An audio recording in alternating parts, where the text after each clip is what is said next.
dejar con Valeria Llobet, que también estuvo esta mañana acá en la Facultad de Trabajo Social compartiendo otro espacio con trabajadores y profesionales de las áreas de niñez. Ella es profesora en la Universidad Nacional de San Martín y es investigadora del CONICET. Bueno, hola, buenas tardes. La verdad, un placer estar acá, gracias por la invitación. Yo voy a compartir un par de cosas que también trabajé esta mañana, pero con alguna vuelta más, pero vinculadas con la complejidad del acceso y la garantía de derechos de niños, niñas y adolescentes en el marco de los sistemas de protección de derechos, mirando un poco en específico lo que tiene que ver con las controversias presentes respecto del alcance de los derechos de niños, niñas y adolescentes. La controversia que colocan actores contrarios a los derechos de los niños, pero que las colocan en el contexto del sistema de protección. Y para eso, primero plantear un poco de dónde puede partir una discusión de este tenor, que es señalar básicamente el carácter ambiguo y contradictorio de la ley y el Estado cuando estamos buscando producir procesos de ampliación de derechos y procesos emancipatorios, ¿no? O sea, básicamente sabemos que el derecho y el Estado son herramientas indispensables, sustantivas, cruciales para la lucha emancipatoria, para el establecimiento. Recién la compañera decía, bueno, hay ahora una ley de identidad de género, hay ahora una ley de matrimonio igualitario, es decir, hay una ley de educación sexual integral. Estos procesos son emancipatorios, producen ampliación de derechos, generan más democracia, y en ese contexto utilizan las herramientas que son la ley, el derecho y el Estado para avanzar, pero al mismo tiempo la ley, el derecho y el Estado son instrumentos y escenarios de control. Esto es, regulan la sexualidad, la forma, los comportamientos, las relaciones entre adultos y niños, las regulan de modo que la más de las veces continúan permitiendo relaciones autoritarias o formas de autoridad que se parecen mucho a las viejas formas de autoridad patriarcal que presuponemos, o queríamos de alguna manera derogar con el paradigma de protección de derechos de niños, niñas y adolescentes. Y en ese sentido, plantear, por un lado, la ley es fundamental a la estructura de poder y modo efectivo de resistencia. Y tener esto a la vista, yo creo que nos permite entender que tanto la disputa política como la transformación de las prácticas requiere de una constante revisión de las maneras en las que interpretamos esa ley, esos derechos y las competencias estatales. Y a su vez nos permite entender dos cosas que tienen que ver con el carácter histórico de los derechos. Los derechos se conquistan en luchas históricas situadas en controversias políticas. ¿Eso qué quiere decir? Quiere decir que no son naturales, que no existieron siempre y que se modifican, pero no podemos sostener una mirada de esas transformaciones históricas que todavía asuma que el futuro es mejor, ¿no? Esa idea de esa ilusión positivista de que vamos de menos a más siempre. De hecho, los actores conservadores hoy presentes en el contexto político regional y argentino nos permiten imaginar que si perdemos los que estamos de este lado, quienes estamos de este lado, si perdemos esa disputa política, se pierden derechos. No se van a seguir garantizando, por más que estén las leyes. Esa es una de las dimensiones de la historicidad de los derechos, es decir, se conquistan, pero así como se conquistan se pueden perder. Perdón. Perdonados de calidad. Perdonados de calidad. No, vivimos acá, cero, pero bueno. La otra cuestión en relación a la historicidad de los derechos es que son interpretados de manera también controvertida. Entonces, distintos actores van a colocar interpretaciones diferentes respecto a los derechos. En algunos casos esas interpretaciones vamos a verlas como interpretaciones legítimas dentro que no niegan el estatuto de esos derechos, y en otros casos son interpretaciones que activamente tergiversan el alcance y el sentido de los derechos porque, digamos, se movilizan de modo de lograr, digamos, llevar agua para un molino que no es precisamente el de la garantía de derechos. Y esto es posible por dos razones teóricas, digamos. Una es, también la cité esta mañana, el planteo que hace Michel Foucault respecto a la polivalencia táctica de los discursos. Esto es, básicamente, el discurso de la ley y el discurso del derecho puede ser utilizado por actores que lo movilizan tácticamente en distintos sentidos, porque el sentido del derecho nunca está agotado en la letra de la ley. Es debatido y es transformado en las prácticas sociales. Y eso también lleva a la segunda cuestión, que es que el campo de los derechos humanos no es un campo, no es un proyecto coherente como creímos, ¿no?, a la salida de la Segunda Guerra, cuando el proyecto emancipatorio de los derechos humanos parecía establecer un horizonte de sentido compartido que establecía el universalismo y la igualdad y la libertad como premisas indiscutibles, ¿no?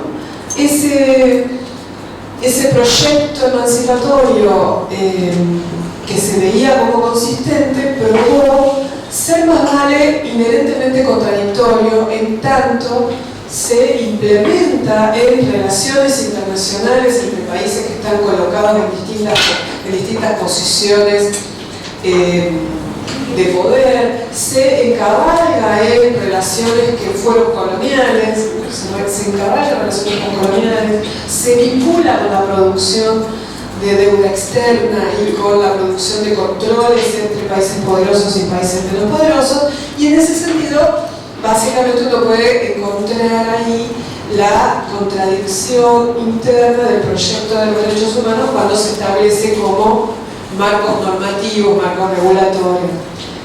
Perdón, voy a hacer una pausa acá. Si no se lo entiende alguien que por favor se levante la mano, haga algún gesto y remonto, porque por ahí me pasa que me enrosco y no sé si pierdo a la gente en el camino.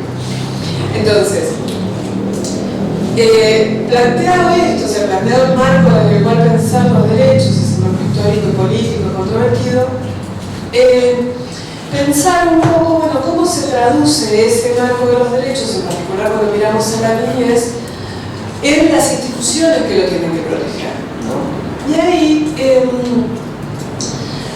señalar algo que quienes trabajamos en el análisis de la protección de la infancia y las leyes y las políticas de protección desde hace un tiempo, venimos señalando que tal vez la mejor manera de comprender el sistema de protección de derechos no sea pensándolo como una ley con sus instituciones y organismos derivados y con protocolos de intervención, esto es, con una mirada más institucionalista, sino entender, por ahí un poco con asistencia de algunas líneas teóricas de la ciencia política, que la protección de la niñez, el sistema de protección de niñez, es un campo institucional de densas tramas de relaciones, de relaciones entre actores, en donde el sentido de los derechos de niños, niñas y adolescentes emerge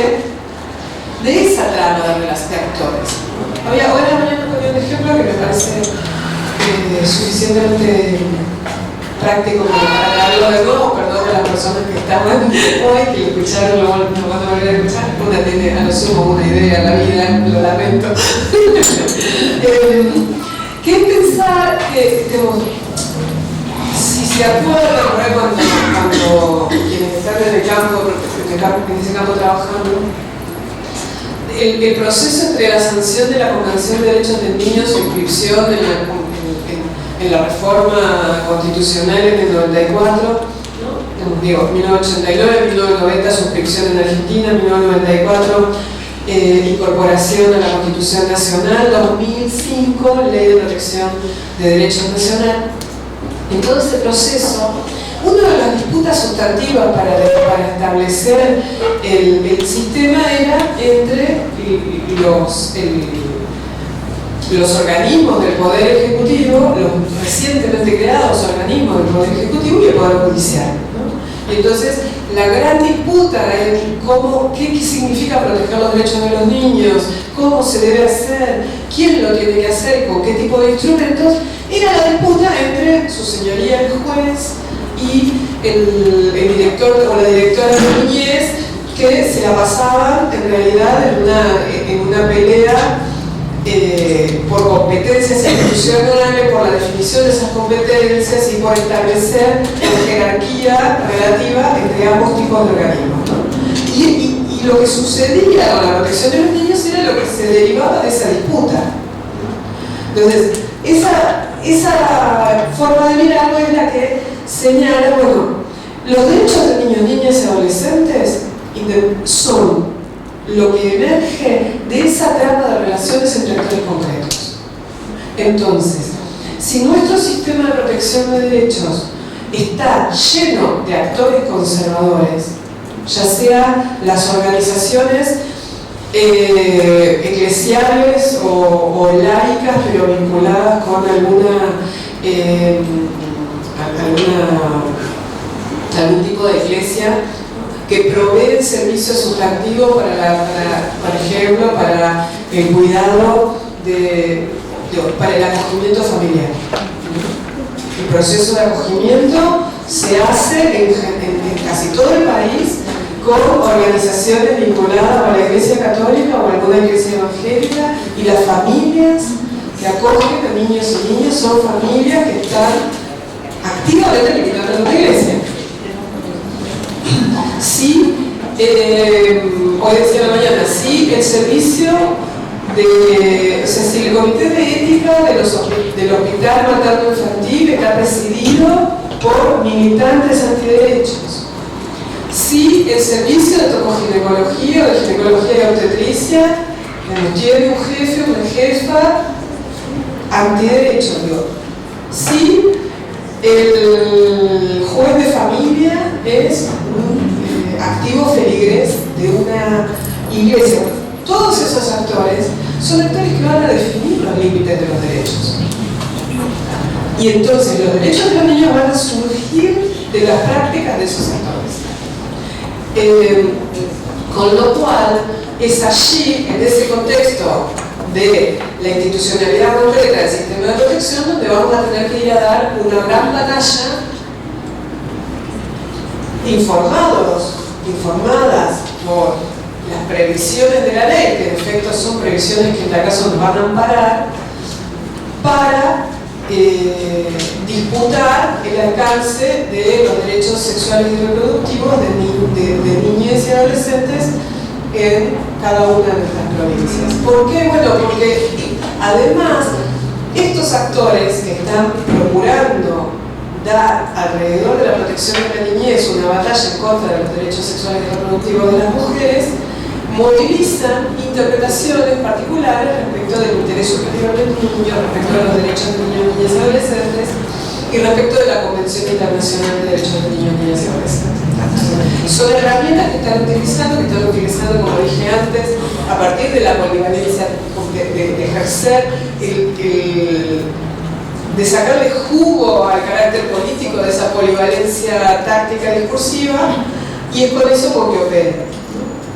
Entonces, ¿Cuáles son los elementos sustantivos de la normativa actual que nos permiten de alguna manera operar en esa disputa, ¿no? La primera cuestión es el principio de autonomía progresiva que está en la Convención de Derechos de Niños, Niñas y Adolescentes y está en el Código Civil.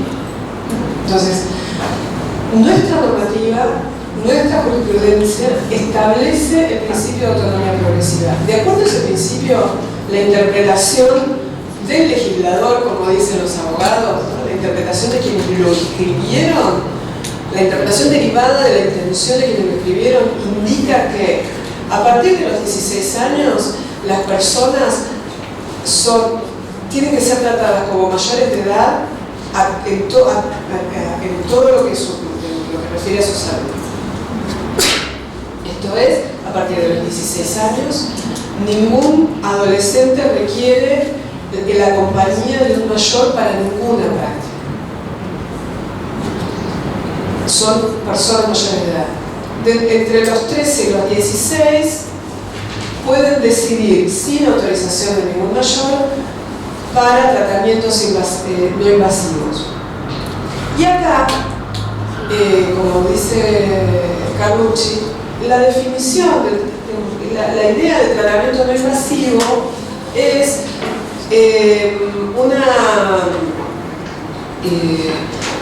no me acuerdo cómo se llama, pero es como si dijéramos un concepto jurídico indefinido. Esto es pasible de ser debatido. De acuerdo a la tecnología de ILE, es perfectamente viable asumir que es menos invasivo una ILE que sacarse una muela. A su vez, entre 13 y 16 años, las personas pueden reclamar que no se involucre a sus padres. ¿Por qué? Bueno, por ejemplo, si una persona de 13 a 16 años ha sido objeto de abuso y el abusador ha sido su padre, con algún grado de permisividad de su madre, esa persona puede reclamar que ambos no estén involucrados en la decisión. En ese caso, obviamente, hay que ser partícipe del Ministerio Público, pero es viable que la persona de 13 a 16 años no requiera de la intervención, ni del conocimiento, ni de la aceptación de madres y padres.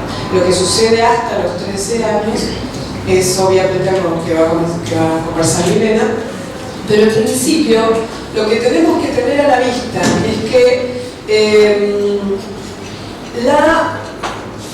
en todas las intervenciones de la autonomía progresiva implica una tensión que tiene que dirimirse en cada caso respecto de autonomía, protección y tipo de intervención. Y está bien que así sea, no vamos a resolver la tensión entre autonomía y protección. No la resolvemos ni siquiera con los adultos, ¿no? Digamos, cuando uno se encuentra con un adulto en la tercera edad, por ejemplo, ¿no? Todas las disputas que dan para resguardar esos espacios de autonomía cuando se dan cuenta que la van perdiendo, ¿no?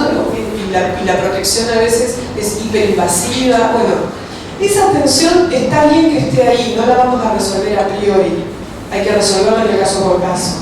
En esa resolución de caso por caso es donde es crucial que quienes estén interviniendo estén posicionados. La educación sexual integral es un derecho, y si una persona no tuvo educación sexual integral o no la tuvo suficientemente o le llegó tarde, la intervención tiene que reponer ahí algo del orden de ese conocimiento que no llegó en el momento apropiado, que la persona no lo pudo procesar o que nunca tuvo acceso a él. Esto es la intervención. Para proteger derechos de niños, niñas y adolescentes tiene que tener a la vista no solo una necesidad de cuidado del niño o la niña restringida a la actividad materno-parental. Esta idea de, bueno, pensemos la buena familia, la buena maternidad, no. Si somos funcionarios públicos que estamos trabajando con niños, niñas y adolescentes y estamos en ese trabajo protegiendo derechos, tenemos que saber que a cada paso los derechos sexuales y reproductivos están siendo parte de nuestra competencia. ¿Se entiende? O sea, no es algo que le toca al otro. ¿Se entiende lo que está haciendo? Entonces, la segunda cuestión central en la transformación normativa que tenemos que me parece importante que tengamos como que poner acá, ponerla en juego, es la derogación de la figura de la patria potestad. O sea, la transformación de la familia movilizada por la generalización de los derechos humanos y por las transformaciones que implicó la Convención de Derechos del Niño, el paradigma del niño como sujeto de derechos, implicó abrir la puerta de la familia como ámbito privado, protegido, abrir la puerta a que el Estado intervenga para garantizar los derechos de los individuos que están en esas relaciones familiares. Y ese abrir esa puerta formó parte de las luchas feministas, ¿no? Sabemos que, por ejemplo, transformar el crimen pasional en violencia familiar y luego violencia de género implicó precisamente abrir esa puerta. Reconocer la existencia de las violaciones maritales implicó abrir esa puerta.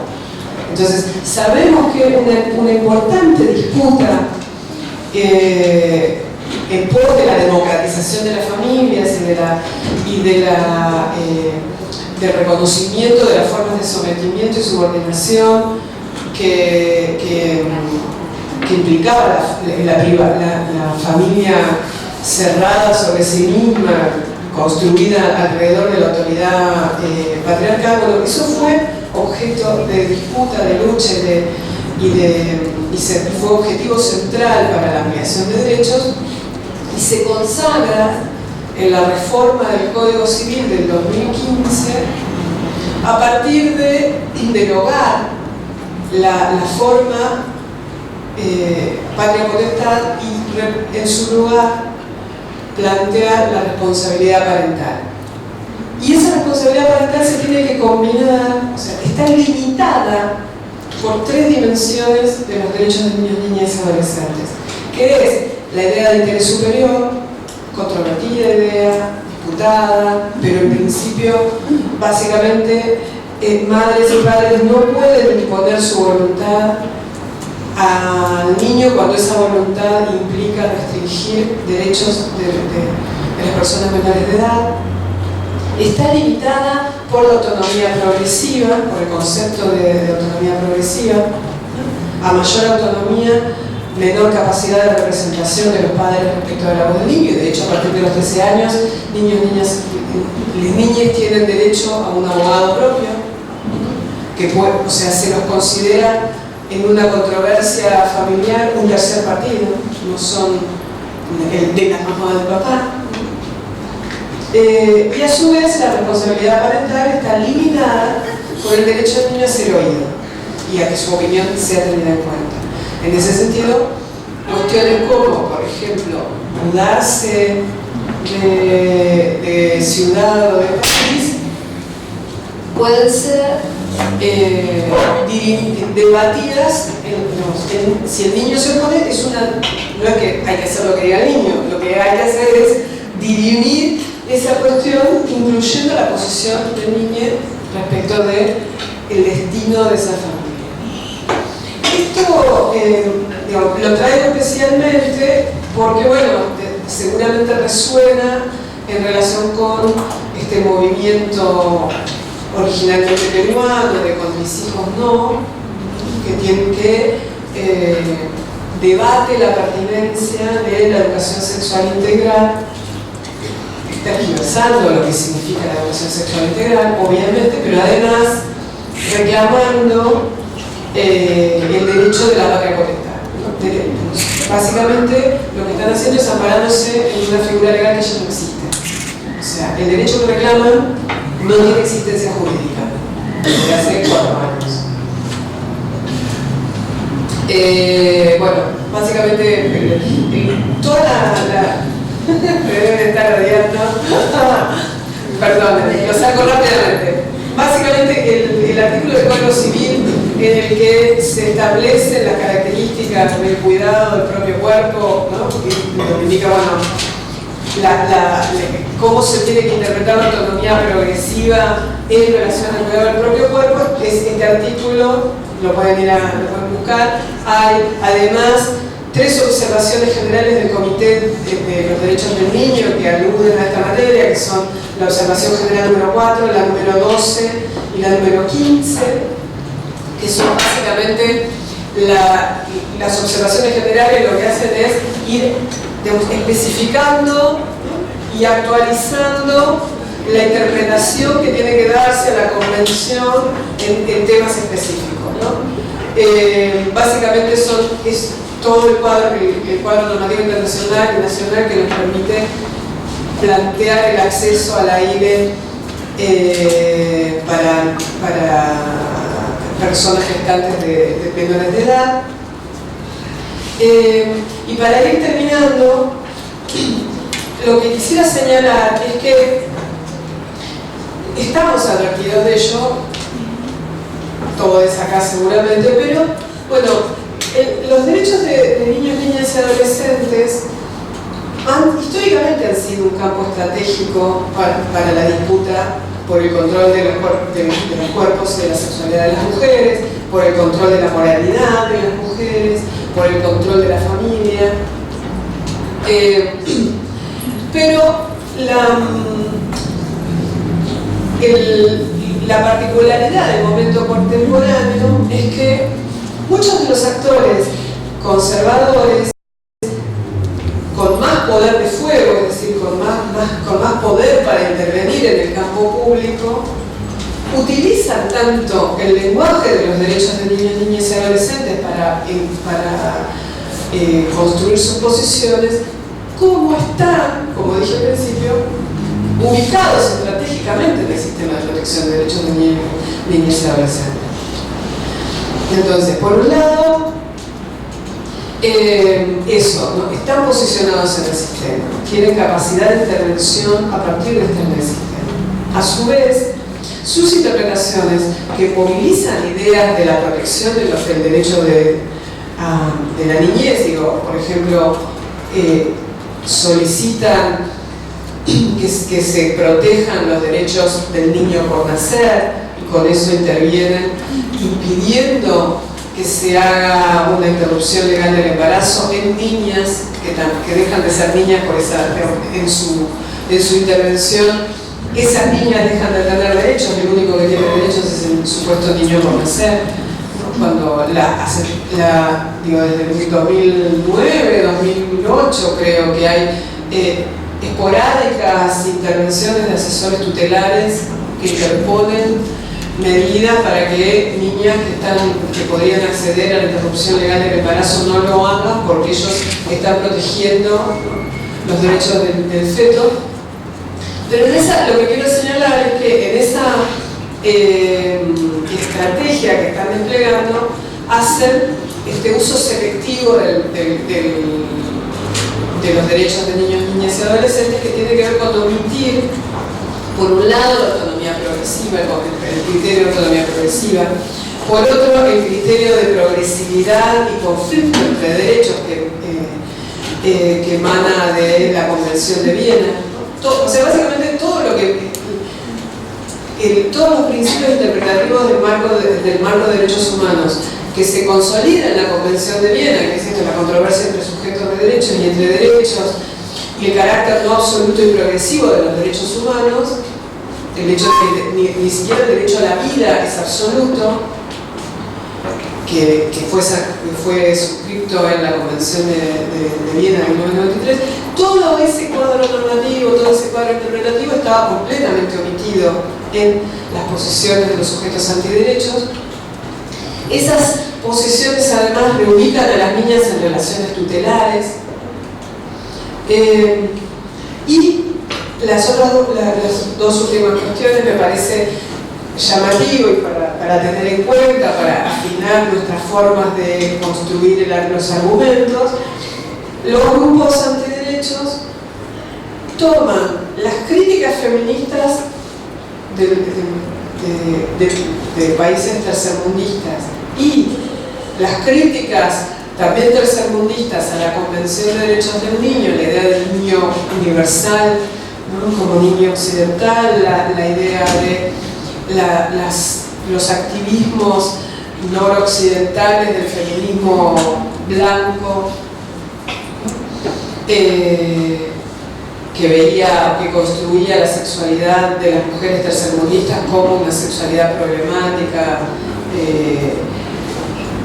dominada o subordinada en aspectos que solo tienen que ver con la diferencia entre las distintas formas de ejercicio de la sexualidad. Digo, todos esos cuestionamientos que las propias feministas, que los propios activistas en pos de los derechos realizaron a las formas más occidentalocéntricas de definir los derechos, pero que los realizaron para ampliar los derechos, que los realizaron para emancipar a mujeres y niños, son retomadas, descontextualizadas y tergiversadas por los grupos antiderechos que les hacen decir a esas posiciones cosas tan aberrantes como que los derechos humanos son básicamente una estrategia del Fondo Monetario Internacional para intervenir en nuestros países. Digo, yo lo digo y me parece que estoy exagerando, que estoy siendo burda, y después me acuerdo, no, pero lo dijeron. No es que estoy inventando, lo dijeron así.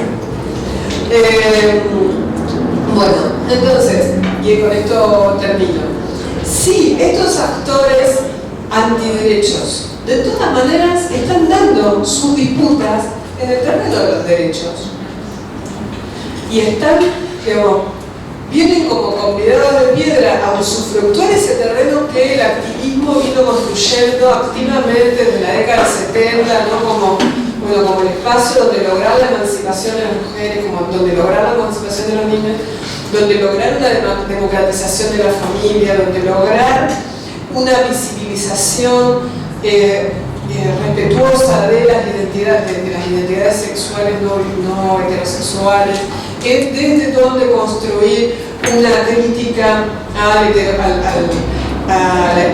mandato de la heterosexualidad, al binarismo sexual, todas esas cosas que creímos que podíamos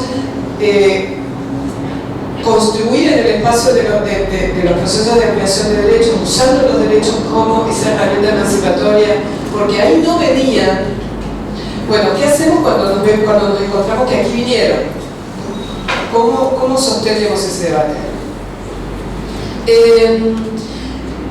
Digo, ¿por qué? Porque seguimos sabiendo de todas maneras que los derechos humanos son una plataforma potente, poderosa, para enmarcar problemas, para dotar de legitimidad y de visibilidad problemas que si no tuviéramos la plataforma de los derechos humanos no podríamos demandar o tendríamos que esforzarnos muchísimo más para poder demandar.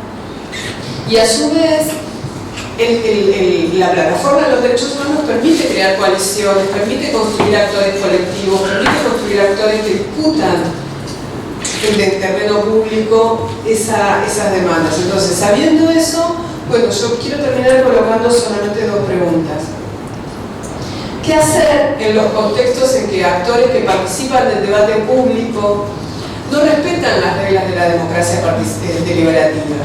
Esto es, no respetan el principio básico de jurisdicción y de auditabilidad de lo que digo, ¿no? O sea, yo, si estoy deliberando de manera democrática, cuando coloco algo, ese algo que coloco, ese enunciado, tiene que ser auditable.